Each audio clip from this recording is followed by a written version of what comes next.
స్వస్తిక్ multi speciality hospital Karimnagar లో చికిత్స ఏదైనా అత్యవసర వైద్య సేవలు వెంటనే 24 hours అందరికీ అందుబాటులో వైద్యం. స్వస్తిక్ multi speciality hospital Karimnagar.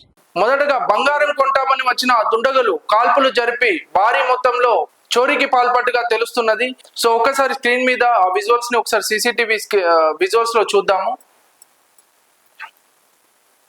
First అయితే దుండగులు ఎంట్రన్స్ ద్వారా జ్యువెలరీ షాప్ లోకి ఎంటర్ అయ్యారు. దీనికంటే ముందే ఆల్రెడీ ఒక దుండగుడు ఒక వ్యక్తి బంగారం ఒక చైన్ కొంటాననే నెపంతో లోపలికి వచ్చి సిబ్బందిని చైన్ చూపించాల్సిందిగా కోరాడు. దాంతో సిబ్బంది చైన్ చూపించే ప్రయత్నంలోనైతే ఉన్నారు. అదే సమయంలో ఆ తర్వాత కొన్ని క్షణాల్లోనే మరో ఇద్దరు దుండగులు ఈ ఎంట్రన్స్ ద్వారానైతే లోపలికి ప్రవేశించారు. విజువల్స్ లో మీరు క్లియర్ గా చూడొచ్చు. సెక్యూరిటీ గార్డ్ డోర్ తీశారు. ఆ తర్వాత ఇద్దరు ఎంటర్ అయ్యారు. మళ్ళీ చూసుకున్నట్లయితే ఇద్దరు లోపలికి వెళ్లే లోపే మరో ఇద్దరు దుండగులు కూడా ఎంటర్ అయితే విజువల్స్ మీకు కనిపిస్తున్నాయి చూడండి. సో ఇక్కడ బంగారం కొంటాము, నగలు కొంటామనే ఉద్దేశంతోనే వీళ్ళు అలో చేశారు. సో సడన్ గా ఇక్కడ ఉన్న సెక్యూరిటీని టార్గెట్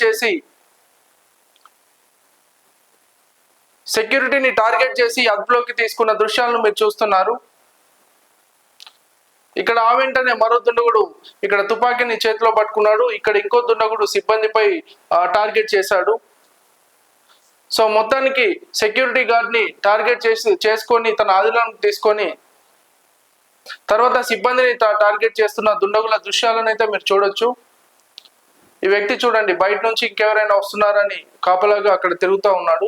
సో ఇలా దుండగులు అయితే పిఎంజే జ్యువెలరీలోకి ఎంటర్ అయ్యారు. తర్వాత చూసుకున్నట్టయితే సో ఇక్కడ చూడొచ్చు వాళ్ళు ఎవరి పనుల్లో వారు నిమగ్నమై ఉన్న టైంలో ఆ సెక్యూరిటీ గార్డ్ తో జరిగిన గొడవ వీళ్ళు చూస్తూ ఈ ఫస్ట్ ఎంటర్ అయిన వ్యక్తి అయితే గన్ తీసి స్టాఫ్ ను బెదిరించడం జరిగింది. ఆ సిబ్బందితో భయభ్రాంతులకు గురి చేయడంతో సిబ్బందులంతా భయభ్రాంతులకు గురయ్యారు. ఈ వ్యక్తి చూడండి గన్ తో ఆ సేల్స్ మేనేజర్ ని ఎలా బెదిరిస్తున్నారు. సెక్యూరిటీ గార్డ్ కూడా వాళ్ళ ఆధీనంలోకి వచ్చాక ఫస్ట్ వచ్చిన వ్యక్తి ఇతను సడన్ గా గన్ తీసి వీళ్ళందరినీ అదుపులోకి తీసుకోవడం జరిగింది. సిబ్బందిని అందరినీ తన అదుపులోకి తీసుకొని నీటిలోకి చేయించి ఈ దొంగతనానికి పాల్పడినట్టుగా మనకు తెలుస్తుంది. దుండగులందరూ కలిసి సిబ్బందిని టార్గెట్ చేస్తూ బంధించి నేలపై కూర్చోబెట్టారు. మోకాళ్ళపై నీల్ డౌన్ చేయించేసి అందరికీ కూడా తన ఆధీనంలోకి తీసుకొని వాళ్ళు చక్కగా ఆభరణాలు దోచుకున్న దృశ్యాలను అయితే మీరు చూడొచ్చు. చూడండి సిబ్బందిని అయితే ఎలా ఆధీనంలోకి తీసుకున్నారో ఈ విజువల్స్ లో మీరు చూడొచ్చు.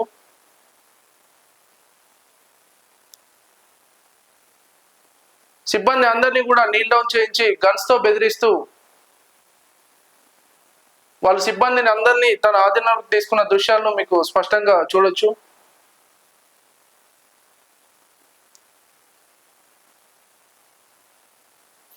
తర్వాత అక్కడ జ్యువెలరీలో పనిచేసే సిబ్బందిని చేతులను తాళ్లతో కడుతున్న దృశ్యాన్ని కూడా ఇక్కడ మీరు చూడొచ్చు.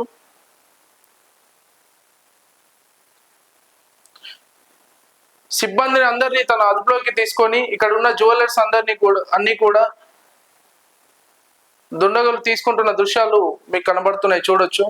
సో ఇక్కడ చూసుకున్నట్టయితే ఆభరణాలన్నీ కూడా ఎక్కడెక్కడ ఉన్నాయో చూస్తూ వాళ్ళని బెదిరిస్తూనే ఎక్కడెక్కడ ఆభరణాలు ఉన్నాయో అన్నీ కూడా తీయడం జరుగుతుంది. సో ఇక్కడ చూడండి సిబ్బంది ఎప్పుడైతే ప్రతిఘటించడంతో వాళ్ళు గన్స్ తో అటాక్ చేయడం జరిగింది. సో అప్పటికే వాళ్ళు దోచుకున్న నగదుతో ఆ దుండగులు ఉడాయించడం జరిగింది. సో సిబ్బందిపై విచక్షణ రహితంగా కాల్పులు జరిపి బ్యాగులో వాళ్ళు దోచుకున్న బంగారాన్ని అయితే సర్దుకొని మళ్ళీ ఎంట్రన్స్ గుండా ఈ మెట్ల ద్వారానే దుండగులు పారిపోయారు. సో చూడండి 1